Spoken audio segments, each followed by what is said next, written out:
maantay fartuun balaarka waxay ku dhacday god dheer oo yacni dad badan u baahan inay ka soo jawaabaan weliba culammada baldhageyso gaaloobi lahay haddii la gaaloobi karo intaas $1,000 lagu siin lahay gaalnimada caawa ana waa gaaloobi lahay diintana waa ka bixi lahay wallaahi bilaahi daqiiqadan waa gaaloobi lahay caawa intaas $1,000 nolosheeda aan ku raaxaysan karo. السلام عليكم ورحمة الله وبركاته كسو دوادا مركلا يا مقال عصب مقعي هو عبد الرزاق حاشي حلقة نقل سعطانا وا دك دك دك دك دك channel دك دك channel أما دك دك دك channel سيدا أرتو قادو واد دك سيها وادقا قطر مقال خدو كسو قارو ما سنتا داوش هذا سيدا مسترو واحد بدأ يقول هذا سلوك أرتين وداوع حلقة أيام دي لمنهن كسعب وحاروا inaad tawsulka dhaawaca inta sartii meesha ku aadan scrap dhahdaan janaalka uu cusub yahay aad siisaan scrap badan Soomaaliyeey waa mahadsantihiin marka labaad fartuun xala ciyaar ay dheeliday game ay ciyaaraysay gamekii ciyaaraysay waa laga badiyay waxaan lagu ciyaaraya laba beelood beesheeda anigu ma dhaha jareer dhan waa ka soo jeedaanay beel dhan oo qoomiyad oo caaqil iyo sharaf iyo culimo iyo wadaad leh in la yiraahdo beesha jareer weyne ana waa diiday makana iyo magacyo leeyihiin haloogu waco taas waa iga talo jareer qolo aan lahayn malahan habar gidira leh abgaala leh daarooda leh maxaa madaxooda ma jilaan noqdaa maxaa dhaha jareer waay xaqiiqa barsiiniyo magacaanu jareer waa diiday ku fartuun xalay wixii ciyaaraysay gabar saas ay tahana waa laga badiyay waxa ay camashootay way xanaaqday tiktoker waa bahal inkaar qabo markii qabiil lagu ciyaarayo qof xataa iska horjeeda mataqaana qof kale karbaashay bal muuqaalkan waa daawano marka hore gaaloobi lahay caaw muslimnimadana waa ugu bixi lahay wallahi jareer qabiil maaha waxa jareer ah ku sheegtaa qalade قليل إنا قالوا قبيل كل شيكتو مقع عصب بحسده أبو عصب راسده هاي عصب راسده دنتي هو خص بيسو والله هدي عاول لقى لوبي لها نلوش أنت كدمن أكن إماني تدليدي لها وح دونك وجعشة وهي ليس والله نصح مسلم ما أهان لين وكبح لها فاكن عاو جريرتي يقولك أحسن تهي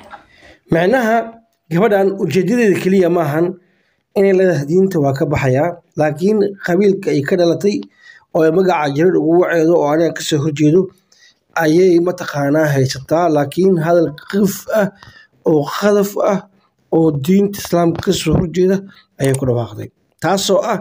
lacag darteeda diinta waa uga bixi lahay waana wax ay Soomaali badan sameeyeen oo ku nool qurbaha oo ku nool Afrika gaar ahaan Kenya in ay diinta ugu wada baxeen lacag darteeda waan ognahay taas waayo waxa ogahay meel badan oo xariiq qaxootiga kamid yihiin Nairobi dhexdeeda kamid tahay inay joogaan hay'ada kirishtaamay dadka oo lacag yar siiya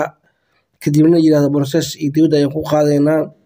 oo wadamaha mara ku geenayna saas ku gaaleeya marka fartuun xalay waa laga badiyay ciyaartii la dheeriyay gabadhii kale markii laga badiyay fartuun waxay canaan u mooday inay ku canaanaydo ayaa mataqaanaa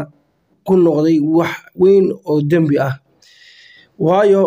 uma malaynayo inay u qasaday inay dhahdo kaligeed iska fadhiisto meel ayadoo xanaaqsan camashoon ayay ku dhawaaqday arigaas laakiin waxaa muhiim ah taas kaama saareedo waa xanaaqsanay waa orday iyo midna ma ka saareedo waxaa muhiim ah in loo bandhigo ayada lafteeda Nairobi ay joogtaa inay culimada waaweyn intay wacdo ay weydiiso ay muuqaalka u dirto ay tiraahdo maxaa xal ah taas muhiim ah waayo magaalada Nairobi waxa jooga Sheekh Umul waxa jooga Sheekh Shibili waxa jooga culimo badan oo Soomaaliyeed oo diinta si fiican u yaqaana arrintaas u dhacdana arki kara marka aan ku socono muuqaalka waxyar habeenkay ugu kacsan tahay ma arki ma ogtahay horta mana isoo qabsanayaane ay ogyihiin mana arki mana hada hal qof inta saaneed waa soo qabta way baxay ma arki baa soo dhawo anaka tolkaaga anaka unuka ya تسمع دوسة. markaa ba'aayo male ummadda soomaaliyeed oo dhanaa kuu ballan qaadayso ma fahanti niyadda kheyr u sheeg qofka daacada wax ma ka ba'aan ma fahanti ummadaadaa ku walaalo ah marka waxa waaye diinta islaamka ayay u gaftay qof muslim ah oo dhahay lacag dartiisa waan uga baxayaa diintana waa arrin aad iyo aad u weyn waa arrin dhibaato badan waa arrin u baahan in lagala taliyo waa arrin qadaf ah oo ka dhacay oo mataqaanaa anigu ma ku jiro sidii dhallinyarada tiktoka dhooban oo islamarkiiba qofka hadduu wax yar sambiriraxo jub hore kasoo gaalaysiinaya taas waxa ku filan qof diinta ku xeel dheer sida culimmadeena sheekh shibili sheekh umul culimmadeena waaweyn oo soomaaliyeed in arrintaas loo bandhigo oo muuqaalkan qofkii nambarkooda whatsappka haya u diro kadib markay daawadaan markaas ay war ka soo dhawaan markaas ayaa fartuun xukunku dhici karaa laakiin fartuun guud ahaan diinta islaamka xalay way u gaftay layskuma haysto waxay ku khaldantay inay diinta meesha keento inay kala hadasho lacag darteeda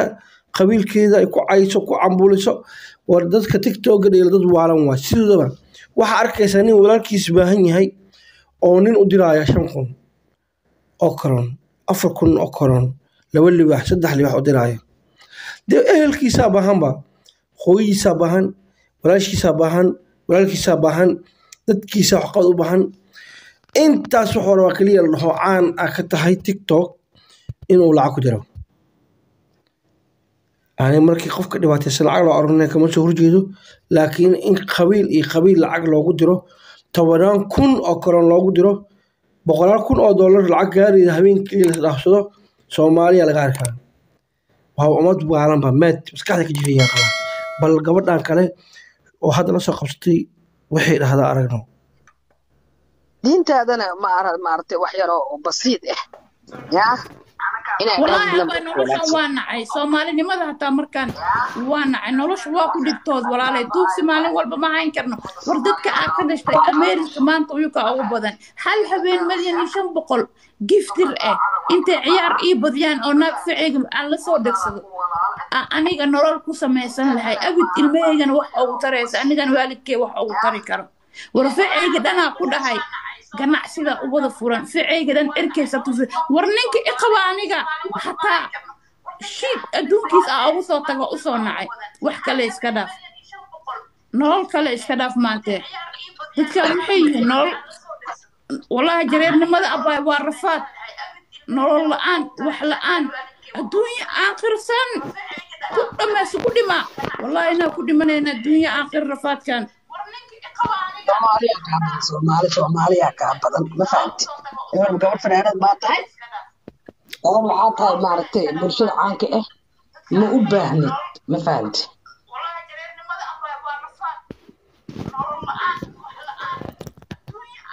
okay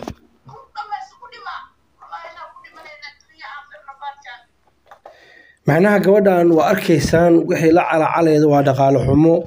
waxa heerkaas gaarsiiyey waa duruufo in ninkeedii iyo reerkeedii ka soo tagtay waxay u baahan tahay gacan qabasho waxay u baahan tahay in la kaalmeeyo waxay fartuun maanta u baahan tahay walaalo Soomaaliyeed waxa ciil biday yacni qof waxay weysay la gara qabtaa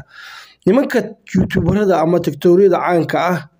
haddii hal habeen intay ciyaar u qaban lahaayeen fartuun fiican يعني إلا 1,500,000 جيفتر أشكو ما لو دري لهاي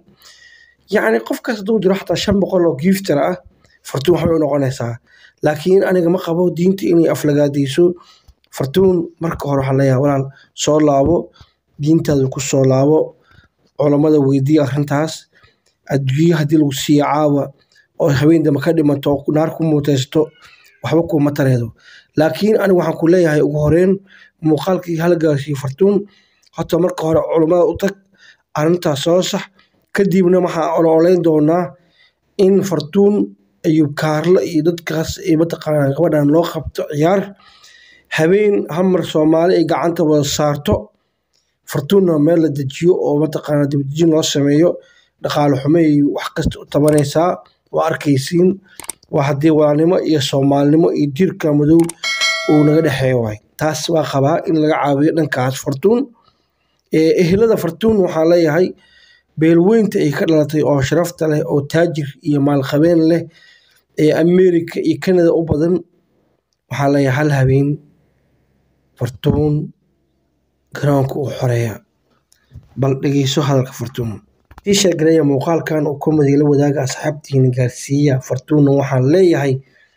sister culimada arintaada u bandhig kadib arintaada waa la geli doonaa insha Allah rag bay rabbi u baahan tahay marka adigana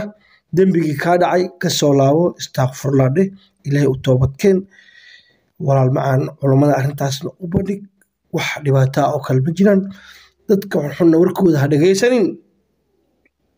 dhegta ka xiro culimada bis anigu ku TikTok ka hadlo dhalinyarada ah maya waa ka soo horjeeda magacaaniga wassalaamu calaykum ورحمة الله وبركاته.